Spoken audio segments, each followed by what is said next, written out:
Colleen Bishop, the Preparedness Pro. This particular video that I'm going to make is going to show you how to make dog food. So we've had a little bit of a problem today. We realized that our freezer is not working too well. So I have all kinds of meat that I need to take care of, but I have some chicken that's bone in, and I'm going to use this for dog food. That's what I had originally purchased it for. It was a great deal. I don't typically can bone in meats unless I'm going to do drumsticks. So what I need to do is I need to get this chicken to just fall off the bone nice and easy for me so that I can use it for dog food recipes. So what I'm going to do is I'm just going to get my pressure canner and my pressure cooker. This is a pressure cooker. This is the Kuhn Rikon brand that I talk about so often. And all I'm going to do is I'm just going to put all the chicken in here. It's got the bones in there. I've washed it all. It's still nice and cold, but it's not frozen anymore, so I definitely need to do something with it. Okay, so now that I have this, we're just going to take it over to the stove. And I'm just going to add a little bit of seasoning to it. Just a little bit of real salt so that we got vitamins and minerals going in there. And just a little bit of pepper as well.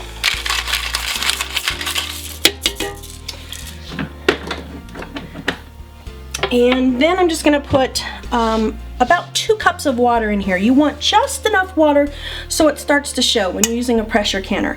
And then I'm just going to put a teaspoon of some chicken bouillon. Then I'll bring it up to high heat.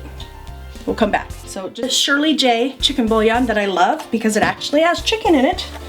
Go figure. Apparently that's a novelty. And I'm just putting a teaspoon of the chicken bouillon in there. And I'm going to put 2 cups of water. Probably not much more.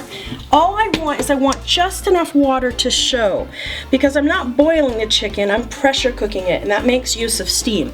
So that's plenty. And we're going to turn this up to high heat here. Helps if you put the ring in first. This is made of silicone. That's the one that you want. They sell another one that feels a little bit more tough, like rubber, but I stock up on the silicone ones just in case anything busts. So you can put that in there, and you just line up the arrows on your pan. Close that up, and just put this little safeguard right there on top. Now what's going to happen is this is going to start to cook and boil and build up pressure inside, and then what's going to happen is we're going to get different levels of pressure. That first line is low pressure. The second line indicates high pressure. As soon as it gets to that high pressure on its own accord, then I'm going to turn down the heat dramatically. But we'll come back as soon as that happens. In the meantime, I'm going to let this go ahead and build up its pressure, and then we'll come back to make a heat adjustment. Right now she's got plenty of pressure, in fact a little too much, so what I want to do is I want to lower this down to about 2.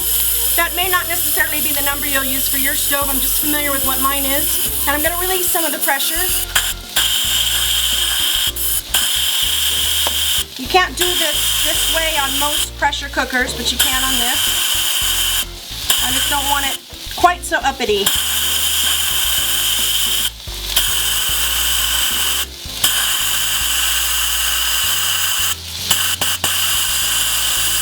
Okay, now we're at high pressure. I just maintain this for about 20 minutes. That chicken will be falling off the bones and ready for me to use in our delicious dog food.